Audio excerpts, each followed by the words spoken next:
Jim Bass Group and Real Estate Teams with your real estate update. So today I want to talk about the unicorns that have actually galloped off. What do I mean? Let me explain. So comparing real estate metrics from one year to another can be challenging enough in a normal market, but comparing this year's numbers to not one, but two unicorn years in a row that we just experienced is almost worthless. What do I mean by unicorn?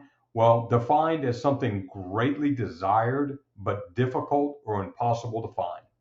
The pandemic profoundly changed real estate over the last few years. The demand had never been higher. Prices skyrocketed. People need home office, large backyard. Waves of first time and even second time buyers flooded the market. Already historic low interest rates hit all time bottoms. Home values appreciation reached levels we've never seen before. It was a market that forever had been greatly desired, but very difficult, if not impossible, to find. A unicorn year, if you will. Now things are getting back to normal, and that's a good thing. And what I mean by that is the unicorns have galloped off.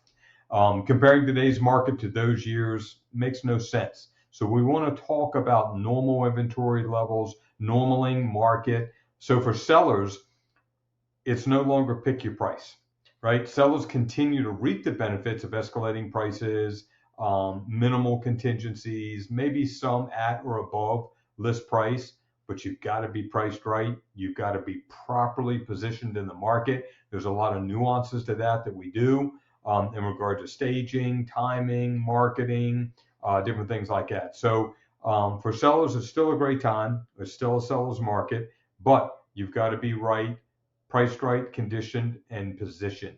And you'll get a great offer. If not, house needs a little bit more work, might have a little bit more time on the market. You might be for sale, kind of back to the old days, might have to have an inspection, some things like that.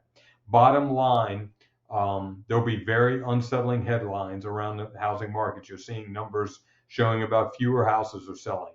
Houses are getting fewer showings. Well, that's true because there's fewer houses to sell. The market is still well underserved. Buyer demand still greatly outpaces the supply that's needed out there to satisfy. So I'm still encouraging sellers to sell. I'm still encouraging buyers to buy. You know, there's a saying, it's somewhat cliche, but you marry the house and you date the rate. And what we mean by that is don't be worried about today's rates. Fed Secretary did not bump them, so we should be seeing an end to that. There might be another hike or two a little bit later, but we're probably around the top. We're expecting to see that pull back a little bit later on in the year. We can always refinance you out of that and get you right sized on the rate. So secure the property while values are still appreciating. In Frederick County, we're still seeing 102.1% of closed price to list price, right? So we're still getting about 2% over list price. So other than that, great opportunity to buy. We'd love to offer you a free consultation at any time. Literally, real estate experience isn't expensive. It's priceless. Jim Bass Group and Real Estate Teams.